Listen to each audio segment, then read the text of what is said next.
লালমনিরহাট জেলা থেকে পাথর ও বালি নিয়ে দেশের বিভিন্ন প্রান্তে যাওয়া গাড়ি থেকে বিএনপির নাম ভাঙিয়ে নিয়মিত চাঁদাবাজি করা হচ্ছে এমন অভিযোগ করে সামাজিক যোগাযোগ মাধ্যম ফেসবুকে একটি পোস্ট দিয়েছেন জাতীয় নাগরিক পার্টির মুখ্য সংগঠক সার্জিস আলম।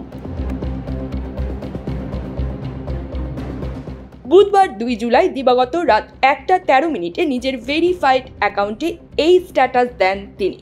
এতে বিএনপির ভারপ্রাপ্ত চেয়ারম্যান তারেক রহমান ও দলটির মহাসচিব মির্জা ফখরুল ইসলাম আলমগীরকেও ট্যাগ দেন তিনি।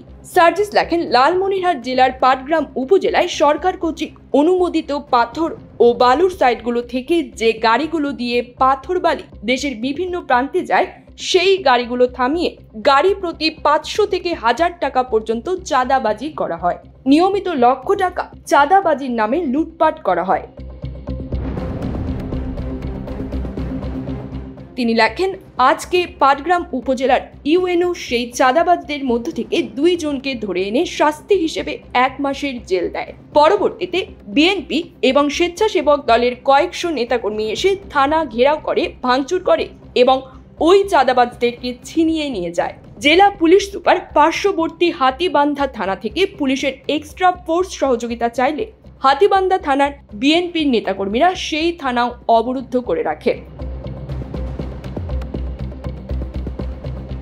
এভাবে বিএনপির নেতাকর্মীরা যদি মাঠ পর্যায়ে ক্ষমতার অপব্যবহার করে চাঁদাবাজি লুটপাট শুরু করে কিংবা চাঁদাবাজদের প্রোটেক্ট করে, তাহলে দেশ সংস্কার হবে কিভাবে? স্থানীয় লোকজন বলছে, সেখানকার যিনি এমপি প্রত্যাশী তার মদদে এসব হচ্ছে বলেও উল্লেখ করেন Sarjis.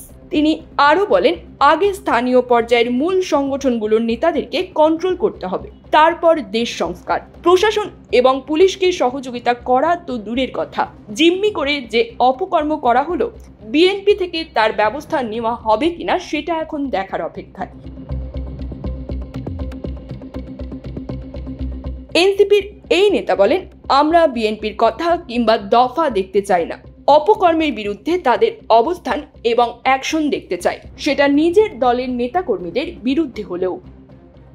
News desk, TGD world.